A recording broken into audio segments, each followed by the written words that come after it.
Well, segments now, segment generator. In the hardware world, it's called stages.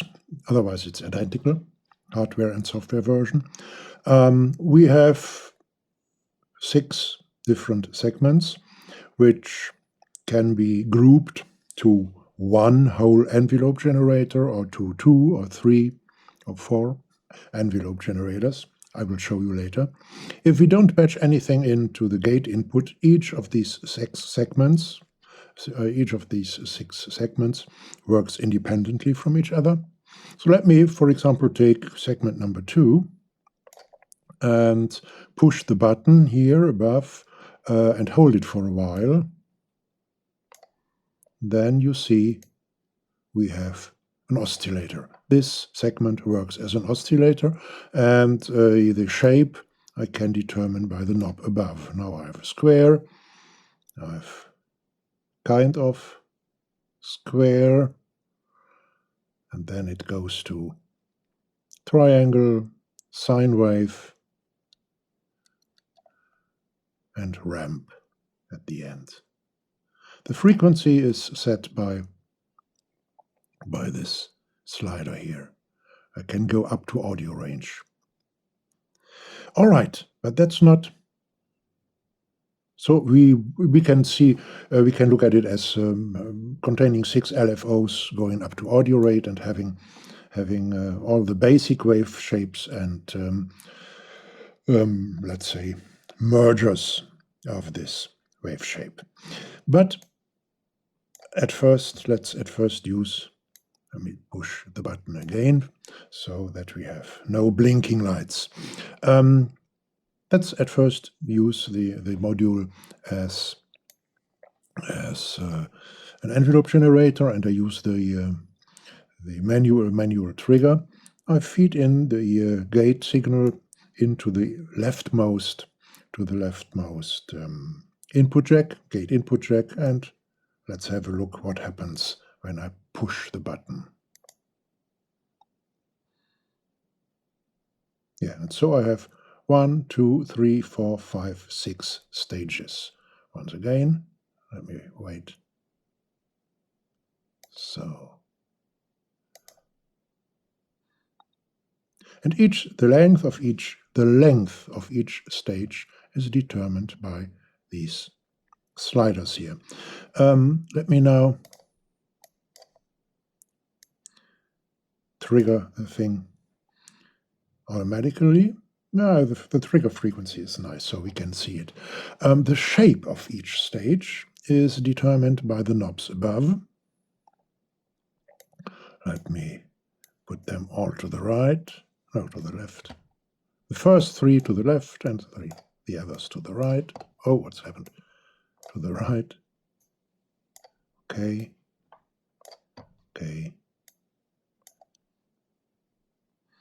Go on.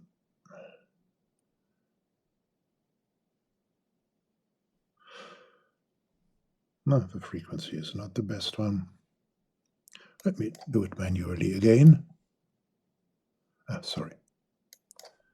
Removed the wrong patch cable.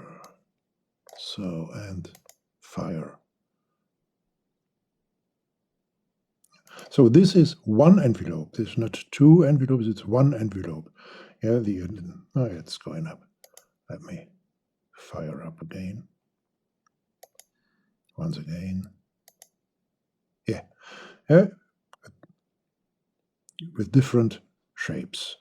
And now I indeed go and trigger it automatically with a little bit of higher frequency to demonstrate some different shapes. Now I can make each of these curves, each of these segments linear, like this one, for example, and this one here, this one and this one as well, or exponential or logarithmic. But I can split this segment or the whole module into independent modules simply by patching in another gate signal. Let's me look at that. And now we see something has changed. We have only 1, 2, 3 stages now. Yes, only the first 3 segments create this stage. But the last 3 segments, 4, 5, and 6, create a stage as well. So let me look at this. But a different one, completely different one. Let me make it a little bit more better visible. That's too long a stage. Let me see this way, this way. So the pink curve now shows segment, let's say module, submodule number 2, containing these 3 segments, and the blue curve shows submodule number 1, containing these 3 stages, and they are completely independent from each other. I can create these submodules any way I want. I can, for example, say only the first 2 shall be submodule 1, but the other 4 shall be submodule 2, or I can do it the other way around. 1, 2, 3, 4 modules are submodule 1, and the second pink module is created only by these 2 stages, and frequency and the frequency is, of course, corresponding to the LFO, the gate signal coming in, and the shape and duration of each stage is set by these sliders. So far, we have operated the module only in one certain mode, in the ramp mode, and now let's remove all cables and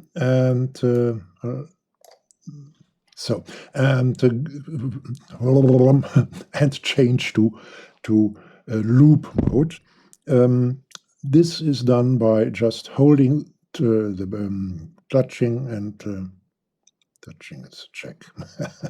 Okay, sorry, it's my language. And pushing and holding it for a while, this button here. I use this stage. Each stage works individually now. So now it starts blinking, and now I have this LFO type operating mode, which you saw at the beginning, with frequency being set by the slider and the shape by the knob. Let me push it again and hold it for a while to return to this mode, to ramp mode. When we press the buttons once, we change from ramp mode to step mode, and in step mode each of the segments works as a step of a sequencer.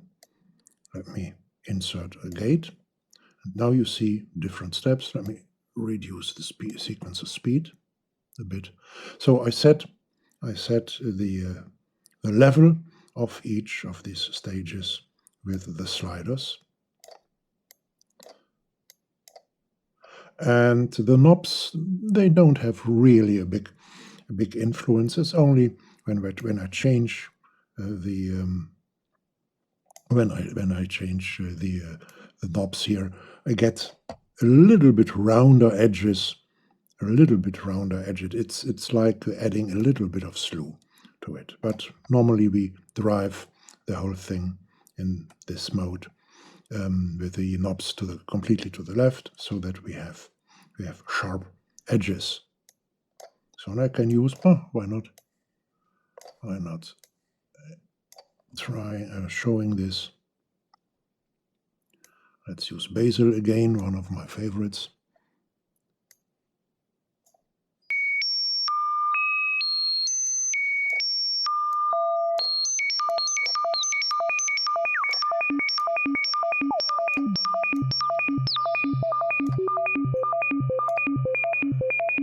And now I change the knobs so that you hear the little amount of slew from time to time.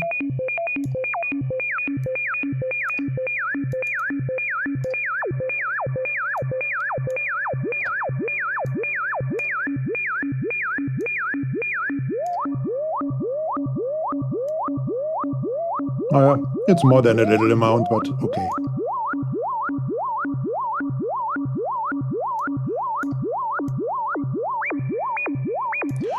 All right, I think that's okay. That's this mode. And there is another mode when we push the buttons again, it's hold. And what the hold mode does is, sorry, let me change. It's a little bit, but let me change to ramp again. It's a little bit like sustain, but only a little bit. The segment which is in hold mode, let's say this one here, let's put it to the red one, and reduce the frequency. Stays at the adjusted voltage level as long as its time lasts here, and perhaps it's a better idea to demonstrate this with a manual trigger. No, that's bad. Come on. Yeah, that's better. You see here it's this hold mode. Let's increase it. Once again. And after this, it goes down here to this level. Let me increase it again.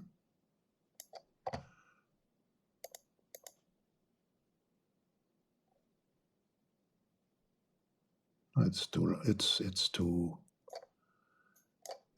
too long. Yeah, here is the hold level.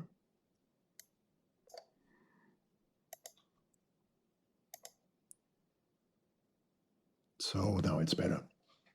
The time it's held is not set by the slider, but by the knob above. In hold mode, it's different from ramp mode, from the green one. Here in the red hold mode, the slider sets the level, how high it is. Let me, once again, no, that's bad. Now it's lower here. This is the time.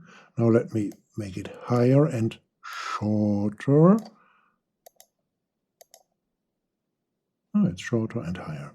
Okay, you see it. That's the hold mode. But it's not a sustain because when I, for example, trigger the envelope with a keyboard or manually here, as you see, it's still, the gate is still at a high. Yeah, when, as long as this button is red, the gate is a high. Let me switch it off.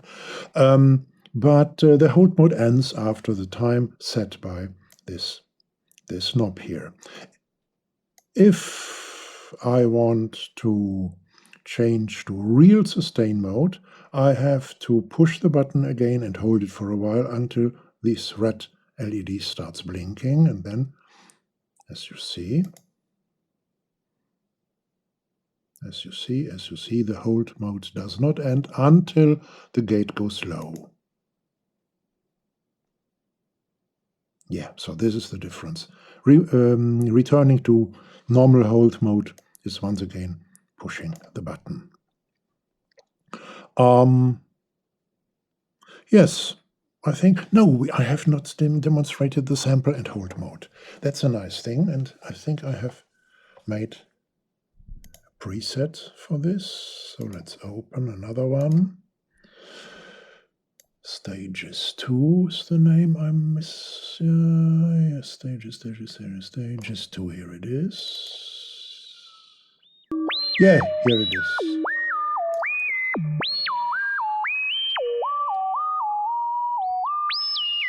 All right, let me at first remove it. It's too loud. I could insert a VCA. So, no, don't want to patch it. So out.